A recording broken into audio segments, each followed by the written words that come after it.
Right. Okay. So we now move on to our next speaker, and he has quite a fascinating journey to our stage today. He's originally from Nigeria. He relocated to the UK 3+ years ago with his partner, who is going to be going to university here in the UK. And once you get to know him, you won't be surprised to find that not long after he landed, he started up a company called Minipod, which we'll talk a little bit more about here. But part of the reason we invited him was he just seems to have a really, if you will, charming entrepreneurial drive about him. So not entrepreneurial in the sort of hustle culture way that we have sometimes read about, but as someone that is just naturally very curious. He actually started as a designer, but then taught himself how to build product as a way of getting things done. He's obviously been involved in other things, working with developers, and he just thought, well, why don't I become the developer? And naturally, as someone that's trying to build product in this modern age, he too are seeking to use AI tools in building his service and his products. And he's here today to talk to us about that experience as someone that is a startup founder, trying to look beyond the hype and see how he's able to use these tools to make actual better product for his business and for his customers. And so, with that, can we welcome to our stage Ayo Owolabi? No, Owolabi. Sorry. Thank you very much. Hello, everyone. So I was planning to start by kind of talking about the latest thing in AI, like probably the latest foundational model, and I started creating the slides, and every time I picked one thing, something else that looks better would come out, and then I'm like, okay, I better talk about that one, and then it just kept happening. So I just decided to start with a slideshow to sort of illustrate how fast things have been moving in AI, and also because who doesn't like a slideshow? So these are like the some milestones that have happened in AI between September last year and February this year. I'm just going to talk a bit about the selling points, what is really special about each release. In September, OpenAI released O1, which was their kind of like thinking model. So AI was now thinking in patterns really similar to human beings, and yeah, that was that.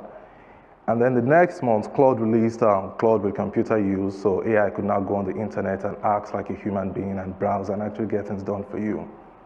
And I think the idea of that is a bit spooky, to be honest. Then Amazon released Nova, which was really like a couple of different things, but the main thing about them was multimodal AI processing. So they were processing text, images, video, and different modes of communication, not only text. And then Llama released 3.3. I don't think the animal is part of the logo. Well, I just thought a blue llama looks cool. Yeah, Llama, their selling points was really the computational efficiency, a relatively lightweight model, but really competed quite well against larger models. And Gemini released 2.0. The selling points here was also multimodal processing, text, video, image, and this actually outperformed their competitors. So well done, Google. Then DeepSeek released. This was not the OpenAI killer. This was the one they released before, like a month prior. And the thing here was also computational efficiency. For some reason, they all keep saying computational efficiency. So we'll just take it. And then the next month, they released the OpenAI killer, and everybody went crazy on Twitter. All the tech bros threatened to disconnect from OpenAI's API and connect to this one. That sort of died down. And Mr. Musk and his people released Grok 3 in February. And the selling point here was really the deep integration with X or Twitter and the real-time knowledge that the model has. And yeah, Claude 3.7, so this is the last one on my slide, but since I did the slide, like 4 or 5 probably, foundational models have probably come out again. And this is just to illustrate how fast things are going and how hard it is to keep up. And if you missed any of this, or if you don't even understand what this is, the gist is that billion-dollar tech companies are trying to outdo each other and just become the dominant force in AI. Okay, hope you enjoyed my slideshow. My name is Ayo, founder, CTO of Minipod by day. by night. I've recently started identifying as an indie hacker. And I said this to someone and I thought I was an actual hacker, but I'm not. I wish I was that cool, but I'm not. It just means someone who builds and launches products independently. So I just try to look at the marketplace, at the landscape, and think of things I can build and just build and launch as quickly as I can. And it's such an exciting time to be a builder. Obviously, with all the model releases, there's just so many things you can build now that were not possible 3, 4, 5 years ago. It's quite exciting. And more importantly, the time it takes to prototype, to go from idea to something that people can test, has really reduced by a lot, and that is good as well.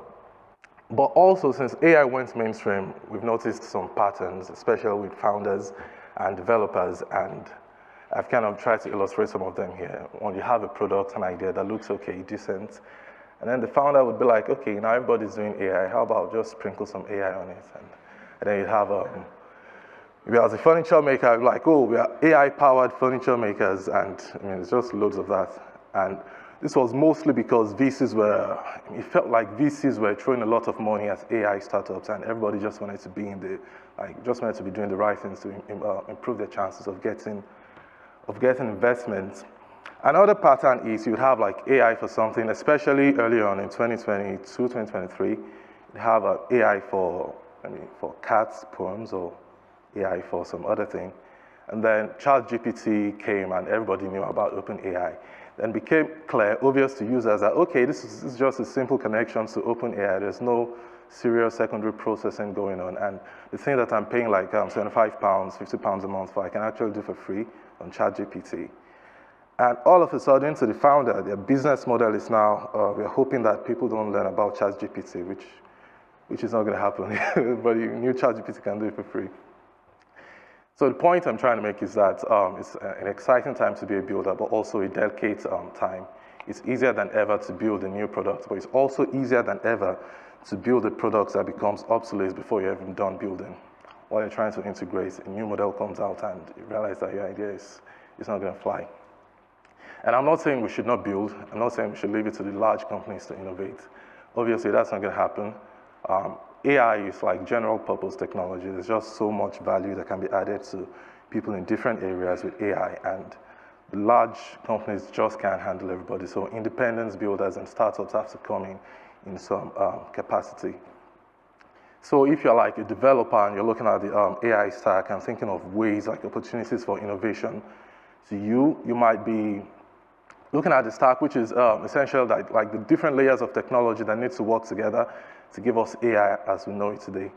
And I like the way Andrew Ng breaks it down, the AI stack. Like on the bottom, you have the semiconductors, NVIDIA and Intel and them making AI chips. And obviously, to develop a brand new AI chip today, you probably need like $1 billion to just a couple $1 billion and years in R&D. If you have that type of money and time, then fine, you can go for it. But me, I'm good. On the next layer, you have cloud infrastructure, again, mostly dominated by big companies. AWS probably spent like $25 billion, if I'm right, on cloud infrastructure for AI in 2024. So no space for people like us again. And then you have the foundational models, the guys that get all the hype, OpenAI, Anthropic, and the rest of them. Again, this is quite expensive to innovate on this level. OpenAI just broke the record for, like, they did the largest VC raise of all time, I think. Which leaves us with the applications layer, and this is where most of the opportunities lie. It's really cheap to build here. It's really fast to build. And at this point, I should say, these days, there's another layer just before the applications layer that a lot of people are talking about, and that's AI agents. And there's been some controversial talks that agents will soon replace a lot of SaaS businesses at some point. And obviously, you hear something like that and you just shrug it off like, no, it's not going to happen. It's just too many SaaS businesses that people rely on. But when you really start to read about it and understand the agentic workflow and everything, then you realize that, okay, maybe we should actually be afraid. It's not, they might be onto something. So if you're mostly going to innovate on the applications layer, it brings the important question, why is it that it feels like many shiny new AI products just don't have that long-term vibe about them? It just looks like, okay, this thing is cool now, but next month, OpenAI is going to release something, and then it's no longer cool. Or maybe a more specific and better question we should ask is, how do you build for a fast-changing world? In a world where so many things are coming out, how do you actually build something that will remain relevant in the next 5, 10 years? Is it even possible? And in order to answer a question like this accurately, you will have to go into the future and try to see where the whole AI evolution is going, and then come back and design and build your product to suit. In order to do that, obviously, you need a time machine. On the off chance that you don't have a time machine, you could go to the past and look at companies who have survived similar technological revolutions and who have stayed around for like 15, 20 years, and try to understand the characteristics that really allow them to succeed in a landscape where others have failed. And looking at some failures as well, you can really start to narrow it down and pinpoint some basic principles which, if you apply to your products, it improves the chances. Again, nothing is guaranteed. You can apply everything and still end up going out of business next week, but at least you can apply some basic principles and really improve your chances. So I've done that, and for the rest of this talk, I'm just going to talk about like 3 sort of fundamental principles. It's not going to be anything new. It would be like there'll be things you've heard before. But I'm just going to look at them I'm going to like look at what they mean at their core, and then try to think about how this can be applied to AI products to just improve their chances of getting of lasting longer than than current hype. And I should say at this point, this is not a replacement for the lean model of building a product. Obviously, if you have an idea, you should get it to market as quickly as possible, take advantage of cost or any of those things, and build a product and get into it. And yeah, but if you are at a point where you're questioning the longevity of your product and building something that will last is important to you, then you might be able to improve your chances by just applying some of these things. The first is scalability. The second and third have been redacted for suspense, so you'll have to stick around. So at its core, what is scalability? If you ask someone on the business side of things, they might tell you scalability is a product's ability to grow its revenue without equally growing its cost. If you ask a technical person, they might illustrate something like this for you. I like illustrations. Sorry. That you have a service and you start with a resource. This might be an EC2 instance or some cloud infrastructure that your service depends upon. And over time, you start to reach the limits of that resource, and you have to add another resource, and then you reach the limits of that one, and you add another one.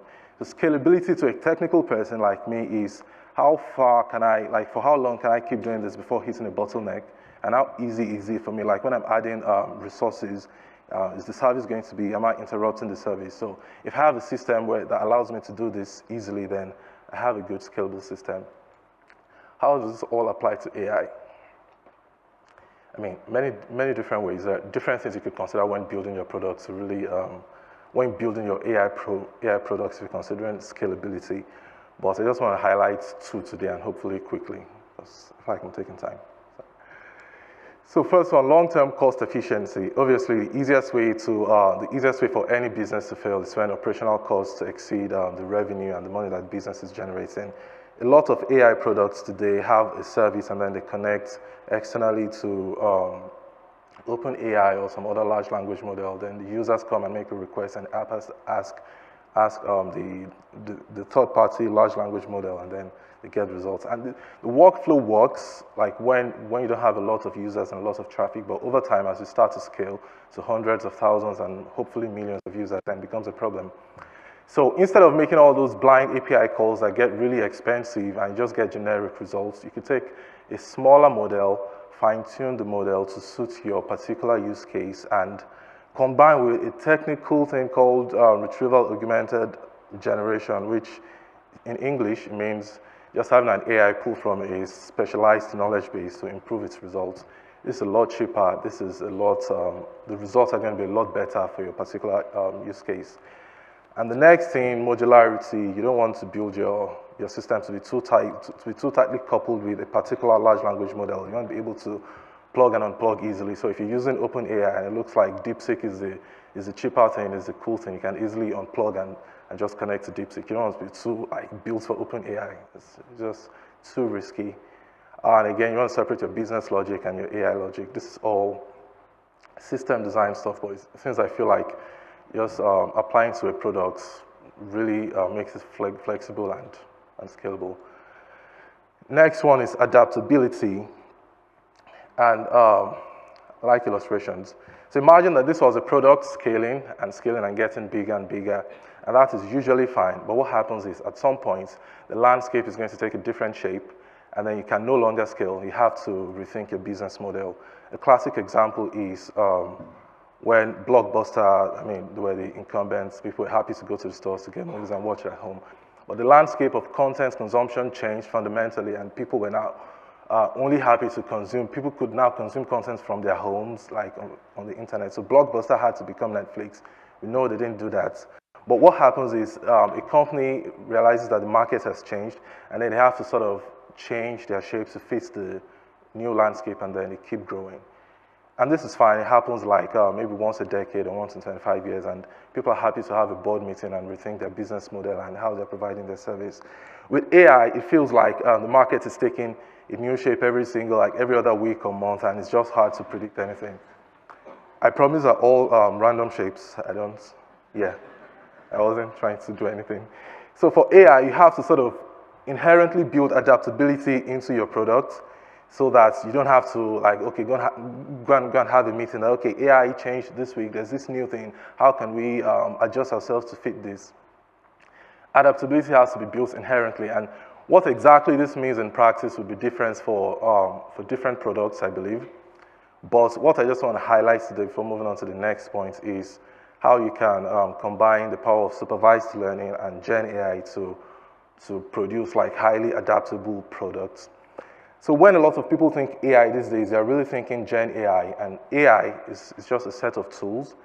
Gen AI is only one tool in a set of tools. You have supervised learning, unsupervised learning, reinforcement learning, and all these things. And Gen AI, as we know it, there was actually built largely on the back of supervised learning. So simply put, it's like you put like 5,000 pictures of a cat and you label cat, cat, cat, this is cat, and then you teach the computer. Then from there, the computer can now recognize cats. So if you show another picture of a cat, the computer can say, okay, this is a cat. Or if you show a picture of a dog, the computer can say, no, this is too cute. It's not a cat, it's a dog. So do that with all the resources that we have on the internet and really do some really technical things, and you end up with something as impressive as Gen AI, which is a ChatGPT. You put in a prompt and something gets generated, like image generation model. So supervised learning is usually used by large companies working with like large data sets, but founders and independent builders can also kind of like use supervised learning to improve the adaptability of their product. So easy example is maybe you have a customer query bot that attends to customer requests. While it's using the creative capabilities of Gen AI to talk to customers, you could also be using supervised learning to learn from customers. So you do this over like a couple of weeks, months, or years, and you end up with a system that is learning, a system that is understanding your users as it grows. So when OpenAI releases the next generic system, it could be good generally, but it's going to be hard for the system to compete with your own specialized system, which has been fine-tuned by supervised learning and all of this. And that's just an example. Like I said, there's going to be so many ways you can apply to your product. The final thing is human centricity, and I believe the most important one, even though I've put it last. And for this one, if you don't mind, I'll just start with a bit of an unpleasant story. So there was a man in the 19th century, 18-something, called Phineas Gage. He was a railroad worker, and he had a workplace accident and had a rod went through his eye and came out on top. Terrible accident, but he survived, thankfully. But a part of his brain was damaged, his ventromedial prefrontal cortex. Yeah, you have no idea how long it took me how many times I practiced that. For now, we'll just call it ventral. So he damaged his ventral, and his personality changed, obviously, brain damage. But what people noticed was that he found it extremely difficult to make simple decisions. And one of the things that ventral does is integrating emotions into decision making. Many years later, a Portuguese neuroscientist called Antonio Damasio did a research with some other people who have had the same, similar damage to the same part of their brain. And he noticed the pattern They were able to analyze problems still, they were able to discuss rationally, they were still the same people, but making simple decisions became extremely difficult for them, like something like, oh, do I go left or do I go right? Do I take the train or the bus or what to eat? Even though what to eat is a decision we all struggle with, even with our ventral. So from Antonio's research, we started to understand the how important emotions, the important role that emotions play in decision making. And I mean, you've heard marketers say sell benefits, not features, try to connect with users and everything. They're all kind of talking about the same thing. We've always known that emotions are important in decision making, but emotions actually drive decision making, and we might be incapable of making simple decisions without emotion coming into it in some capacity. And I know some people might say, oh no, I'm just a logical person, I don't think emotionally, I'm just really logical. And you can tell them that their ventral kind of begs to differ. So what does this all mean again for AI? You could have a B2B, B2C, B2G, B2 whatever products. On the other side of it, there's going to be a human being who hopefully has their ventral intact, and as things are changing and moving quickly in AI, they will have to decide to keep using your product or not use your product, and their emotions are always going to come into those decisions in one way or the other. So you really want to connect on an emotional level with your users, whatever that means will differ by product. And but I've sort of like broken it down into like 3 steps. The first thing you want to do is connect emotionally, have that human emotional connection to your users, whatever that means. And that's how you build loyalty. So when Anthropic releases the next thing that makes your products look valueless, that makes your products look bad, they're loyal to you because they just kind of like you. It's no longer about the features, because if it was about features, there's just so many features everywhere. So they're loyal to you, and ultimately, this is what leads to long-term, this is what's going to lead to long-term adoption. So to summarize, if you're looking to build something that will remain relevant in the next 5, 10 years, you can just ask yourself, is it scalable? Is it cost efficient? Is it adaptable? Are you building adaptability inherently into it? Are there opportunities to combine supervised learning and Gen AI to make your products inherently adaptable? And are you connecting emotionally with your users? And I wish you all the best.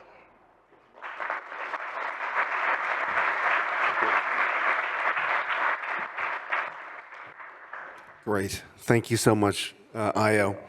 Well, you are remarkably holy in not talking about your own startup at all.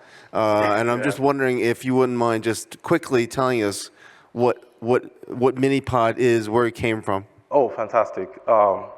So I wanted to start a business, a tech business, around just over 2 years ago, and the original idea was to build a voice-based, like a mini podcasting app where people could share, regular people, not necessarily professional podcasters, could share podcasts with people and listen to like the podcast in form of a playlist. And I started that and I started getting some traction. But after like a while, like I said, cost is important. It became apparent that I would have to monetize this sooner rather than later. And then slowly we had a few pivots, and now what Minipod is a coaching suite for coaches, a place where a business, life, ADHD, CAT, whatever coach can go, and instantly they have a website up and running, a booking system where people can book, they have the client management and all of this, and the system tracks everything for them. So for a coach, instead of having 5, 6 different apps and having their web developer and working with all of that, they can just have everything in one system, which is ready for them to use in literally minutes. Okay, cool. So is it primarily for, so you mentioned coaches and counselors, people who are probably freelancers, and giving them a set of tools so they can manage their client base all from one suite?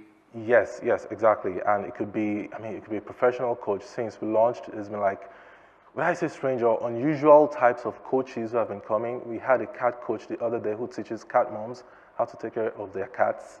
You had a cat coach? Yeah, a cat coach. I was surprised. I had to go and read up on it. I realized that it's actually a business. Okay. So basically, anybody who provides one-to-one support to people who need people to book their time on some platform and some system, Minipod makes it extremely easy for them to do all of that. And so given what you've just talked about, have you been seeking to use AI tools within the creation, within building out Minipod? Yeah, so, I mean, my workflow is, originally, I would just write my code myself.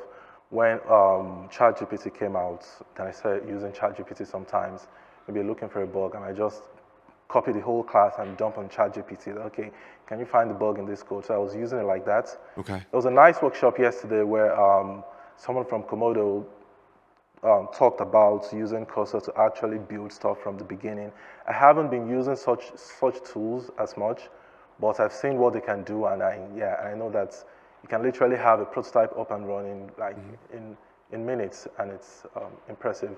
What I've been using though is the fine-tuning smaller models and just sort of using it to, instead of making all these third-party API calls, which get really expensive. If I'm prototyping, testing a product, I can just use a smaller model. Yeah, that's just been my use of AI.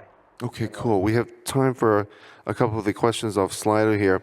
It says here, in a fast-changing environment, many test ideas with cheap tools, a scalable system costs more. Where is the balance between affordability and scalability? Well, I mean, like I said, it's like if you're looking to test an idea, it's just a new idea. You're not making money from that. You don't even know if the market wants it. Then you're better off just prototyping as quickly as possible and getting it to the market. So so I wouldn't overthink all these things. Or just if you're at a stage where maybe you're getting revenue and now you're just thinking long-term scale, then that's where I think all these things should come in. But if you're really at that early stage where you're thinking affordability, then it means money is probably tight anyway. So I say just go for it. Just do whatever, not whatever, but just get to the market as soon as possible. Okay. And now, you, as I mentioned, you started out life as a designer. And so we've got a question. Any advice on a designer wanting to explore building their own products? Well, I mean, first of all, it's easier than ever to learn something. Before, you would have to Google, and then you probably find a link to Stack Overflow, and then you start reading answers, looking for the top one, and sometimes it just doesn't work. Now you have a personal coding tutor, which is ChatGPT. You have Cursor and all these things, so it's easier than ever. And I really believe the world is going to a place where coding and building is not just going to be for the technical people. Yeah. Because, I mean, some people say AI is like writing, and initially, if you go back like 600 years ago, writing was for like the highly educated people. The average person could not write. But soon, regular people started learning how to write, and writing all of a sudden is no longer technical. It's just a thing that every single person should know how to do.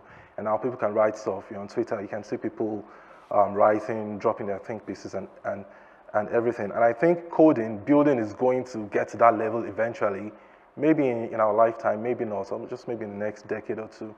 So I think everybody can learn how to code. It is easier than ever to learn how to code, and yeah, why not?